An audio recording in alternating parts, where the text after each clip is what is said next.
G'day everyone, this is Koala and with some more Plants vs Zombies 2 content. Today we'll be looking at the top 10 best free plants in the game. We'll just be looking at world unlocked plants since they're completely free and you can obtain them at any time, unlike a lot of the seed packet unlocked plants which are time locked or difficult to obtain without dropping some cash. This is just my opinion, feel free to drop your opinions in the comments. I'll mainly be basing this list off the adventure mode since I consider this to be the main mode of the game. With that out of the way, let's get started. To be honest, I don't really know the general consensus around Charred Guard, whether everyone else thinks it's a good or bad plant, but I find the Charred Guard really useful. Not only can it fling back zombies 3 times, it also acts as a mini walnut afterwards. Pushing back zombies can be incredibly useful in the game because there's so many ways the zombies can get pushed forwards to you, like sandstorms, snowstorms, and dinosaurs.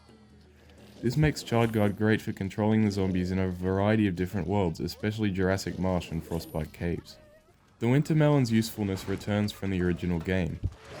It does high amounts of damage, and on top of that, the damage is splash damage and cold damage. Wintermelon is one of the best damage dealers in a free-to-play playthrough, and it can carry you through the endless zones. If it weren't so expensive, it would be higher on the list. The twin sunflower is a great sun producer with the added benefit of saving space compared to using the regular sunflower. I'd say it's definitely worth picking this one up from Ancient Egypt Day 24 because if you don't, your only sun producer will be the regular sunflower until you get to the Dark Ages. However, it's outshined by a plant that we'll come to later on this list. Infinut itself is a decent plant, but its plant food is what makes it shine. Infinut's plant food can create a wall that covers the whole lawn vertically. This plant food ability is incredibly overpowered and can be used to easily counter a bunch of usually tough zombies like the Octo Zombie and Fisherman Zombie. For this reason, many players have found Infinut extremely useful in Big Wave Beach, possibly the hardest world in the game. I've never really been fond of the Magnifying Grass, but its power can't be understated. Magnifying Grass can deal as much damage as you have sun. Since there are an abundance of sun producing plants in the game, Magnifying Grass isn't very limited in this way. Additionally, there aren't many risks in planting one due to their low sun cost, and you only need one in each lane to do the job since they're the tap to fire style of plant. In the right hands, the Magnifying Grass can shred through levels. Even though I don't use this plant myself, I can't deny its strength as an attacking plant option. The Jurassic Marsh is home to some of the best free plants in the game, and Primal Walnut is no exception. Primal Walnut is the same as the regular walnut, except it has an insanely low recharge time and is resistant to high damage zombie attacks. The Jurassic Marsh is home to some of the best free plants in the game, and Primal Walnut is no exception. Primal Walnut is the same as the regular walnut, except it has an insanely low recharge time and is resistant to high damage zombie attacks. Its low recharge time means that you can plant them to your heart's content and secure all of your lanes and plants extremely quickly. Its resistance to highly damaging attacks means that it can take multiple smashes from gargantuas and charges from all-star zombies. These added quirks make it one of the best defensive plants in the game and a go-to plant for levels with the don't let the zombies trample the flowers objective. These buffs only come at a cost of 25 sun more than the original walnut, which is insane. The Iceberg Lettuce can freeze zombies on the spot for a short amount of time. I find it most useful in the early stages of levels where you want to build up your sun production as quickly as possible. Placing an Iceberg Lettuce and slowing the first zombie that appears also slows the game from releasing more zombies. This makes the Iceberg Lettuce extremely valuable for the early stages of levels, allowing you to ramp up your sunflowers without the trouble of waves of zombies interfering. Its relatively fast recharge time allows you to spam them on the same zombies, enabling them from moving very much at all.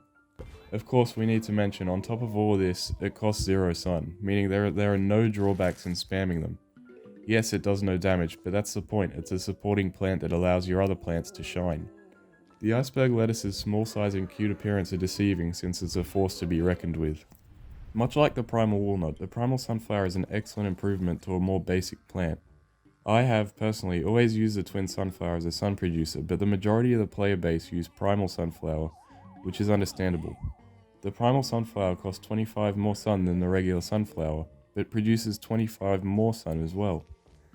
This means that it's just a more efficient sunflower. It lies in a sweet spot between the cheap but mediocre regular sunflower and the expensive twin sunflower.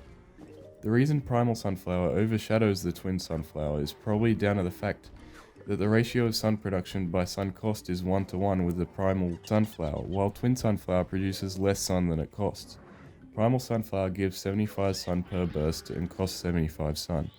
However, the Twin Sunflower produces only 100 sun per burst, at a cost of 125 sun, meaning that 25 sun is wasted when you compare Twin Sunflower to the other sunflowers.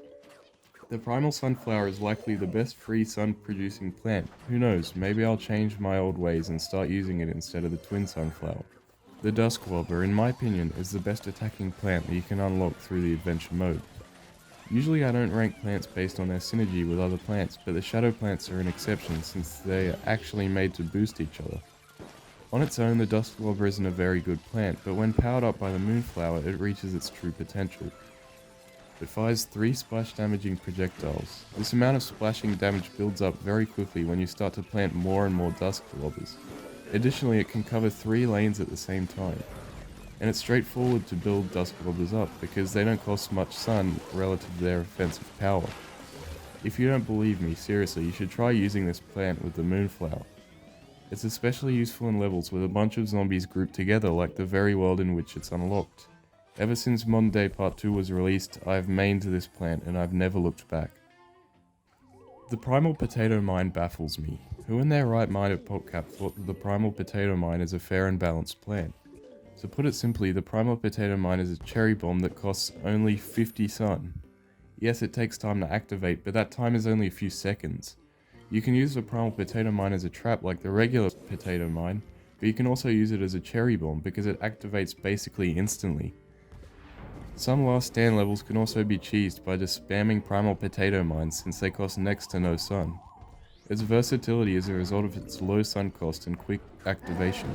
It can be used as a trap, it can be used as a cherry bomb, it can be used to wipe out strong zombies, and 2 of these guys decimate a gargantua with a total cost of 100 sun.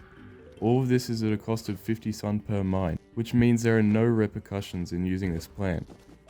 Its plant food ability just gives you more Primal Potato Mines, which can wipe the whole lawn of every zombie just from one plant food.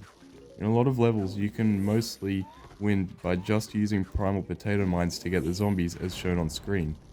The Primal Potato Mine is no doubt overpowered and, in my opinion, the pinnacle of free-to-play plants in Plants vs Zombies 2.